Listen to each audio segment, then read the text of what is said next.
Rancangan bagi estet baru Bayshore diumumkan yang menjanjikan perumahan di pesisiran pantai. Sekitar 10,000 rumah baru akan dibina di kawasan seluas 60 hektar di East Coast Road itu. Terletak di bahagian utara Taman East Coast, ia akan mempunyai campuran rumah awam dan privat dengan 70% daripadanya diperuntukkan bagi perumahan awam.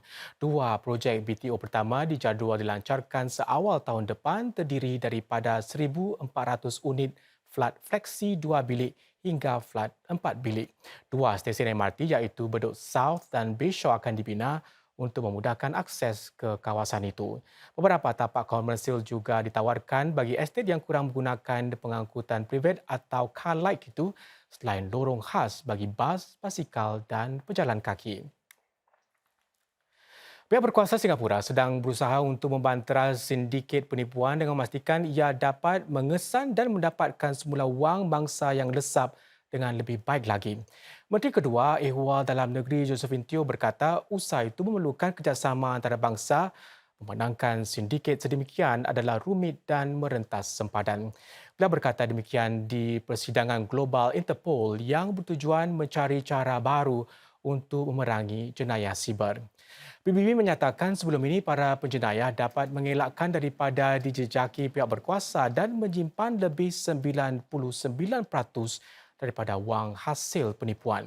Untuk menangani jenayah tersebut, Cik Teo menekankan beri pentingnya negara-negara mempunyai sistem undang-undang dan alat untuk segera membekukan dan menyita hasil daripada kegiatan jenayah. Singapura sendiri sedang bekerjasama dengan agensi-agensi penguatkuasaan undang-undang antarabangsa seperti Interpol dan pasukan bertindak keuangan. This project will provide a comprehensive picture of the risk landscape and share the best practices on national and international responses. We urge countries to review the report when it is published and consider implementing the recommendations.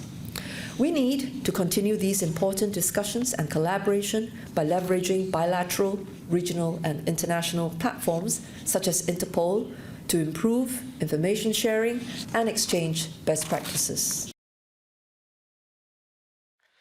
Saudara, suam mata tertumpu pada sebuah tapak binaan di Upper Bukit Timah Road bulan lalu apabila bom Perang Dunia Kedua seberat 100 kilogram diletupkan.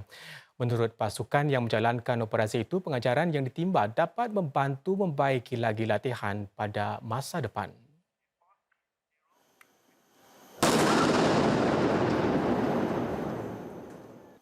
Dipimpin 45 anggota pasukan pelupusan kelengkapan bahan letupan SAF, bom era Perang Dunia Kedua seberat 100 kilogram itu berjaya dilupuskan dalam dua letupan terkawal.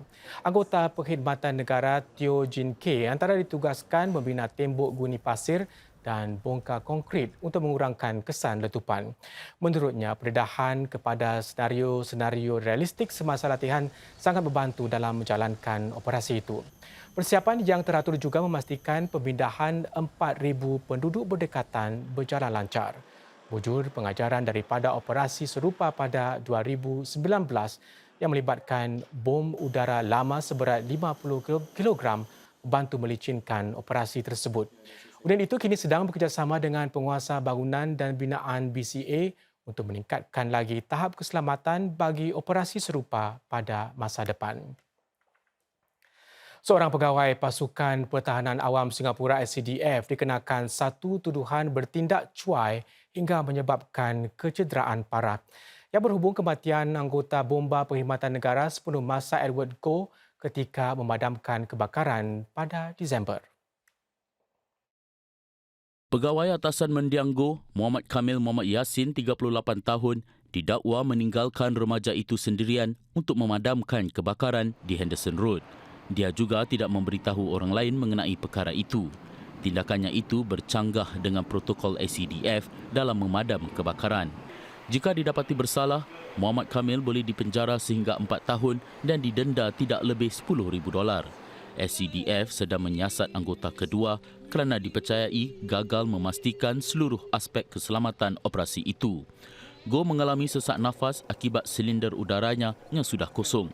Siasatan tidak menemui sebarang bukti bahawa kematiannya disebabkan kegagalan peralatan.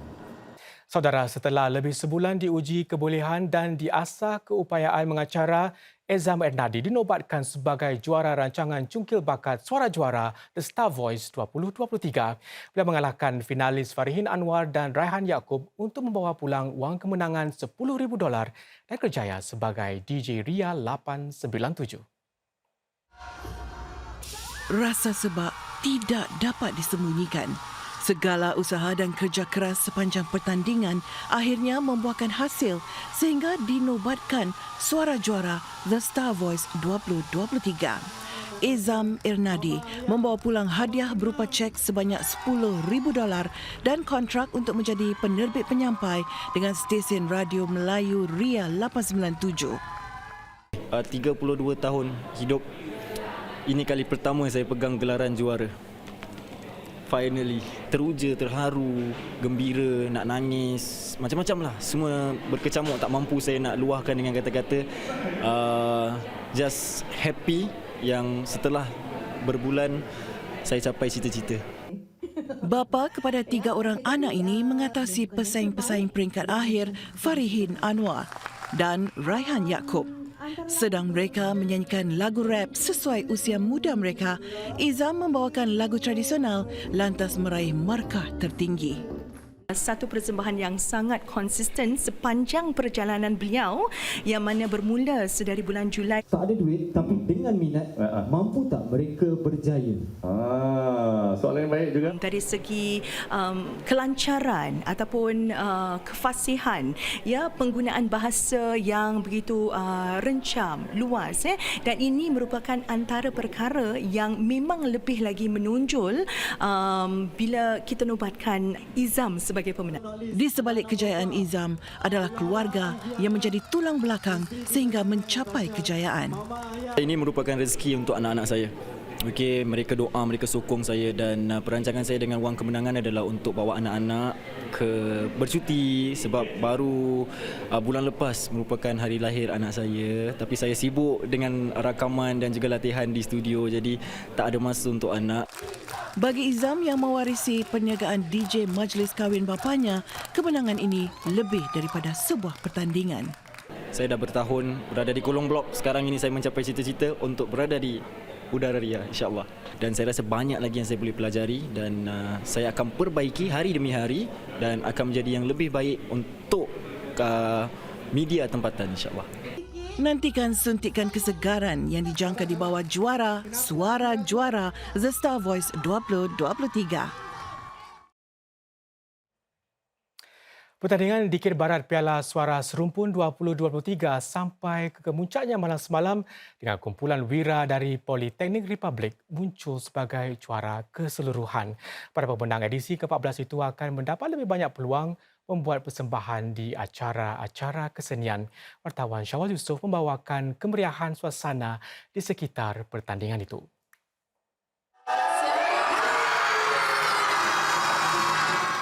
Beginilah riuhnya suasana di Auditorium College Timur ITE apabila kumpulan wira dari Politeknik Republik diumumkan sebagai juara keseluruhan pertandingan di Kir Barat Piala Suara Serumpun 2023. Ini adalah kemenangannya yang ke-6 untuk tempat pertama kategori lelaki dan yang ke-4 sebagai juara keseluruhan. The brotherhood that we have always like kita macam selalu bond and then kita have been rapat with each other. I think that's the key lah. Also I think my instructor always say like macam hard work always beats talent. Yeah. And kita usaha and like macam you know we train hard and then this is the thing that we get. Semangat ini turut dikongsi pemenang tempat pertama bagi kategori wanita kumpulan Adwinda. Pasukan dari Kolej Tengah ITE itu yang juga menjuarai kategori tersebut buat 3 tahun berturut-turut bertekad untuk mempertahankan tahta juara. Each year we win, next year we are more hungry and the thing about us is kita very possessive of our title. Kita betul-betul tak nak orang ambil. So I think that's part of our strength also.